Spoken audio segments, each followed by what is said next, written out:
ang ulam natin ngayon ay pakbit.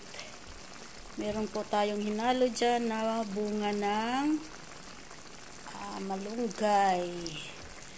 Merong kalabasa, talong, okra, at ampalaya. Ayan. Meron din tayong nilagay na siling haba. Ayan guys, oh. Sarap nito guys.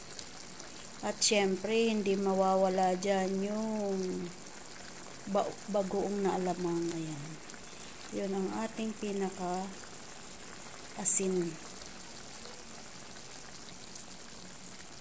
Ayan guys.